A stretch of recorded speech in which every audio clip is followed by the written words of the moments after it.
So this one's Hogwarts Legacy, just got a huge update. Let's see what it's talking about and see what dropped in Hogwarts Legacy. It's Wes here, welcome back to the channel. Now, if you're anything like me, you've been playing a ton of Hogwarts Legacy lately, to the point where you basically know the map like the back of your hand. But despite this single player game having been out for over 2 months now, there is still a ton of stuff to talk about, especially as the community digs into the development history and discovers more about what was cut, what is currently in the works, and what we can expect from the future of the franchise. So in today's video, we're going to go over everything that's been revealed about Hogwarts Legacy in the last few weeks, including future DLC, nearly had the snake sequel content, as well as the biggest cut feature in Hogwarts Legacy. So if you guys are ready for this video, do me a favor, drop a like, subscribe to the channel. Don't forget to enter the PS5 giveaway for 110,000 subscribers. Ooh, I will be announcing that very PS5. soon. I'm also giving away a Zelda Switch OLED over on my Twitch channel. So all of those details. I wouldn't mind having that Switch. The first thing we have to touch on is perhaps the biggest piece of Hogwarts Legacy / Harry Potter gaming news that we've gotten in a while, and it's one of the reasons why we didn't get Quidditch in Hogwarts Legacy. Oh, okay.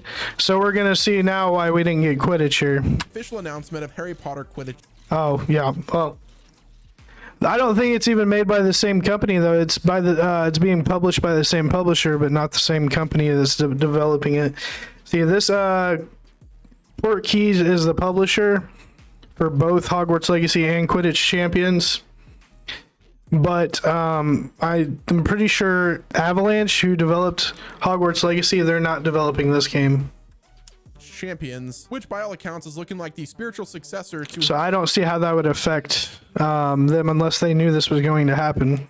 So that's why they didn't put Quidditch in. Harry Potter Quidditch World Cup, which is one of my favorite Harry Potter games in the entire franchise. Now, ever since the launch of Hogwarts Legacy, fans have been curious as to why a major part of the Harry Potter universe was omitted from one of the biggest Harry Potter games of all time, and developer Avalanche Software has remained kind of tight-lipped on why they chose not to include it, despite just saying that they're not going to include it in the game. So needless to say, many fans of the game, myself included, were holding out hope that there would be some kind of major Quidditch DLC that released in the near future, or at the very least, it would be included in the Hogwarts Legacy sequel. However, as I predicted in a previous video, it seems that WB Games.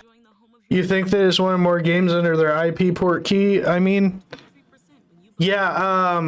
Well, they definitely already confirmed that they're going to be creating more games for the series. Like, it's not Hogwarts Legacy is not it. Like, they're going to have way more after that. Had other plans, and it's become pretty clear that the reason Quidditch was left out of Hogwarts Legacy was so this standalone Quidditch multiplayer game could take the spotlight. So this is why Quidditch is not in Hogwarts Legacy. It's because of Harry Potter Quidditch Champions. After all, it wouldn't make a lot of sense for WB to release a single player Harry Potter game with Quidditch if they were planning on releasing a Quidditch multiplayer game shortly afterwards. I was really hoping that Avalanche would add it sometime in the future for a Quidditch multiplayer game. That's just an expansion of Hogwarts Legacy, but from WB's standpoint, that just wouldn't have made sense if they were planning on doing a second game. Despite Warner Bros. Likely doing what seemed logical to them at the time, fans of Hogwarts Legacy are naturally pretty upset at the fact that Quidditch was seemingly removed from the single player game, or they just chose not to develop it for the sake of an entirely separate multiplayer game, and I can absolutely sympathize. It almost seems like at one point Avalanche Software intended on having a Quidditch mode in Hogwarts Legacy until WB stepped in and told them to shut down the project for the sake of the rest of the game because of the spinoff that was in development. If you played through Hogwarts Legacy, then you know that the sport is referenced several times throughout the story, and since it's one of the most iconic aspects of the franchise, it does seem a little bit strange for the obvious part of the universe to not be included in this massive of a game that's right. Absolutely. That was one thing that took me back when I first started playing Hogwarts Legacy. I was like, where's the Quidditch? You know, the one thing, like, it's a huge part of the Harry Potter universe.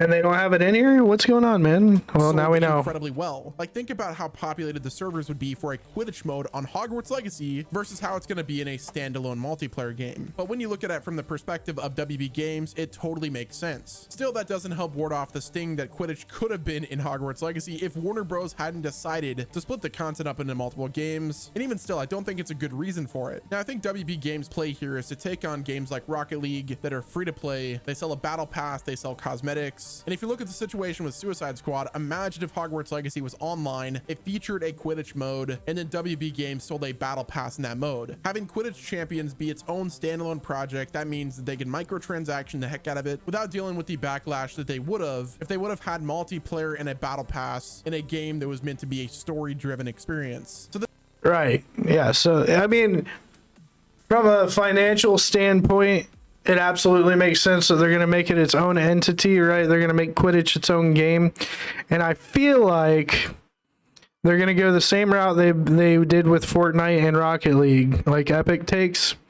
I feel like it's going to be a free-to-play game, and they're going to have like season passes and cosmetics and all that stuff. So, did I ever beat it? Not yet. I'll get to it. This way they could build off of the hype of Hogwarts Legacy and then put all of the microtransactions and the battle pass content that they want. How many of you guys were playing Harry Potter games back in the early 2000s? Because if you were, you probably remember that the tie-in game for the Sorcerer's Stone had playable Quidditch, and Chamber of Secrets had it as well. However, in 2003, a standalone Quidditch game was released as well called Quidditch World Cup. That was basically just the Quidditch modes from the other games expanded into a full game. The point I'm getting at is that there could have been a Quidditch mode in Hogwarts Legacy. It didn't really have to be a fully fleshed out mode. My point is they could have added it to the game and then used that mode right there as marketing for the full multiplayer game that they intended on releasing. At the very least, I hope they do some type of cross promotion between Hogwarts Legacy and Quidditch World Champions. Maybe add some custom skins if you own Hogwarts Legacy, and then if you own Quidditch World Champions, then you could get those in Hogwarts Legacy as well. Now, controversy aside, Quidditch Champions actually looks like a pretty interesting game, and if you want to get some reps in early, you can sign up for the playtest right now. According to the game's website, Quidditch Champions is going to be a fast-paced competitive multiplayer game featuring the world's most iconic magical sport. And actually, yes, we did already sign up for the playtest chat, so I will be playing this if I can get my hands on it, if they give me early access. And we've already discussed this, been over it, and we covered this in the last reaction video that I posted just today. If you guys missed that, make sure you head over to my playlist, check out reactions, and it should be in there.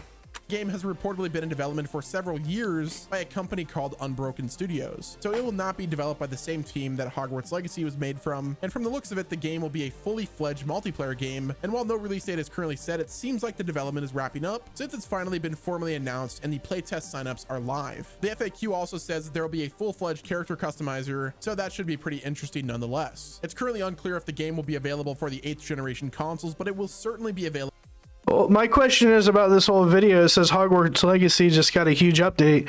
What's the update? So far, I haven't heard anything. I've only heard about the fact that they're not adding Quidditch and that Quidditch is its own standalone.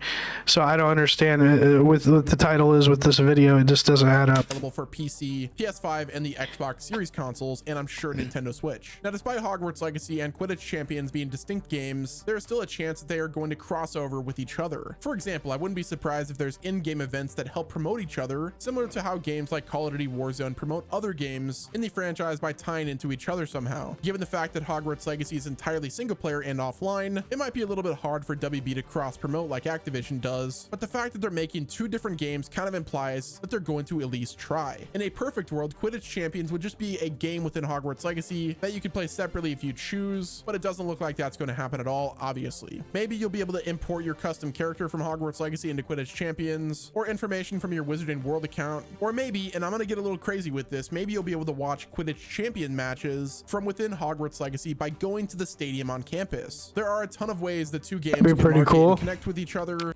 That'd actually be really cool if they did that.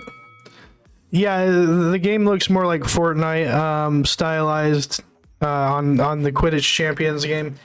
But yeah, I think the concept he's talking about where you can like view other people playing Quidditch, I think that'd be really awesome.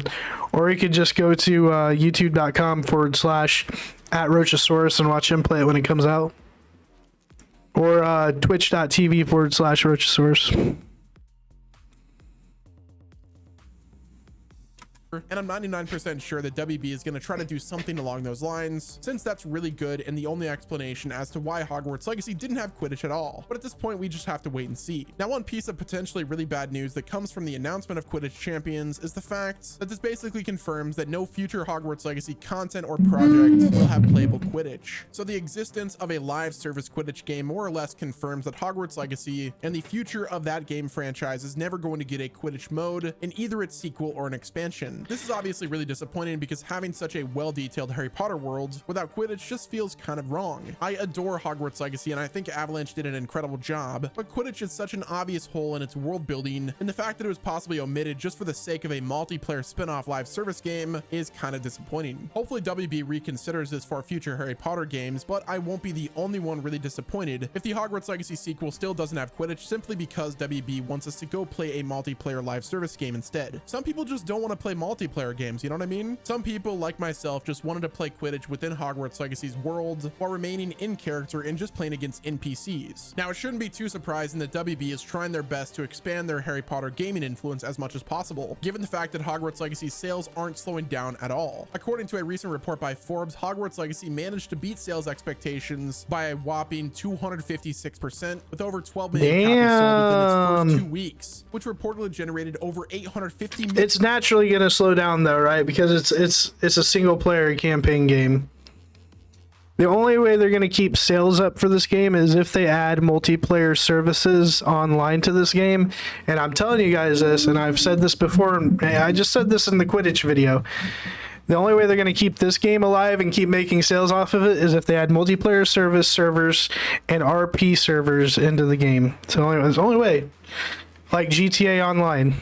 $1 million in revenue. Now, with Hogwarts Legacy putting up sales numbers like this, it seems to suggest that a DLC is inevitable, but now that Quidditch isn't going to be a part of it, that leaves us to speculate about other things like story expansions, or perhaps just a massive expansion upon the spells and potions that the game launched with. The fact that the game was expected to sell much worse should explain the leak of DLC plans, as WB and Avalanche were obviously caught off guard by just how successful this game ended up being, so I really wouldn't be surprised if an expansion is announced later this year. Needless to say, Hogwarts Legacy is a perfect I mean, DLCs will also keep it afloat for a little while, but still, if you want to make those bucks, if you want to make that money like Rockstar does, you gotta put those services in there. Come on. Example of what can be done when a major game company actually respects its fans and gives them what they want. There has been a pretty nasty stigma attached to licensed video games, and that's typically because the companies that buy the rights to the major IPs actually don't want to put more money into the projects than is absolutely necessary, which is why most licensed games are rushed, they're cheap and shallow, while games like Hogwarts Legacy that treat the IP with respect are in the minority. The rights to a franchise like this are extremely expensive, and obviously WB wants to make their money back as reliably as possible, but this game is proof that if you put the extra time and money in, you could make one of the best games of the year and get the entire community rallying around the project. Hogwarts Legacy could have just been a generic, shallow action RPG with a Harry Potter paint job. I would have been so disappointed though.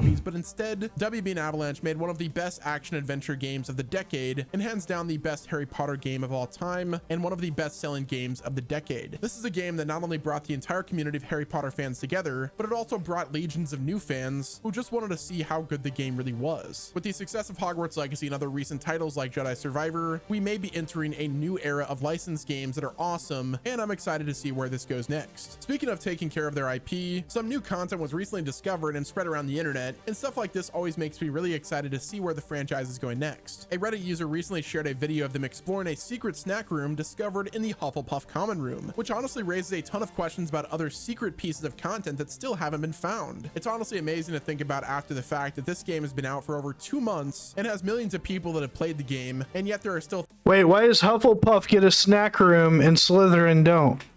I'm super upset about this. WB, you'll be hearing from my lawyer. Things that have gone unnoticed until now. It makes you wonder what's going to be discovered next. The biggest factor in regards to potential DLC for this game, in my opinion, is the 8th generation console ports, which as it stands right now are currently in development at Avalanche. The studio simply can't dedicate a ton of resources to DLC when they're still working on getting the game up and running on the PlayStation 4, Xbox One, and Nintendo Switch. Out of those 3 versions of the game, I think the Switch is going to be the main priority, because when you look at the gaming landscape, most PlayStation and Xbox gamers have already upgraded to the next console, while the Switch gamers are still chugging along on their 2017 piece of hardware. Hogwarts Legacy could sell like crazy on the Switch, and the version of the game is slated to come out this summer, but given how massive the game is and how many technical issues there could potentially be, it's safe to say that Avalanche currently has all hands on deck getting the ports up and running before they add anything more to the base experience. While I do think it's possible that DLC is announced after work on the 8th generation versions of the base game are completed, I don't think it will be sooner than that. So if you're holding out hope for Hogwarts Legacy Legacy DLC, don't expect it to launch until mid to late 2024, because if work begins later this year, I think we will need another 6 to 9 months in the oven, which at that point the game will likely be a year and a half old already. Also at that point, Warner Bros might just say forget it and tell Avalanche to work on the sequel instead of a DLC. Honestly, I could go either way at this point. If you ask me, Hogwarts Legacy DLC will either be announced this summer or it's not going to happen at all. But despite the game being months old at this point and there being no concrete DLC prospects, I'm really excited for the future of Hogwarts Legacy because there is a lot that can be done with this property on top of the groundwork that was laid in the first game. With how popular Hogwarts Legacy was and how good it sold, we know that a sequel is in development, or at the very least, Warner Bros. Games gave the green light. And now that we know that Quidditch is going to get a pretty massive video game presence in the near future, it really just remains to be seen how exactly all of the content interacts and when it's all going to come out. I honestly cannot wait for the world of Harry Potter to become a dominant gaming franchise. But what do you guys think? Are we gonna get I've been waiting for it to become a dominating franchise since I was probably about 12 years old. Not gonna lie. Hogwarts Legacy 2. Are we gonna get DLC for this game? And are you down with a standalone Quidditch game rather than them adding it? I'm fine with a standalone Quidditch game as long as it can be like free to play and it's obviously got online multiplayer services, which we already have confirmed it does. So I'm perfectly fine with it. Into Hogwarts Legacy. Guys, do me a favor, like the video, subscribe to the channel with your notifications turned on. Be sure to enter the 2 giveaways that I've got going on. The details are in the pinned comment. And thank you all for watching. This has been Wes, and I'll talk to you guys in the next video. Okay, so this basically was just stating, hey, Quidditch Champions is coming out. It wasn't like really an update that had to deal with Hogwarts Legacy in itself. I thought maybe there was like a huge update that they did on like Steam or whatever, but obviously that wasn't it. I mean, I'm excited for Quidditch regardless if it's in Hogwarts Legacy or not. I said I didn't care if it was in the game or not, as long as we just got it. I just want to play the game, man. Hey guys, if you like the video, make sure you head over to the page, hit that like button, scroll over, smash that subscribe, and hit that bell icon to get notified for future video drops, and I will see you guys on the next one. Thanks for watching.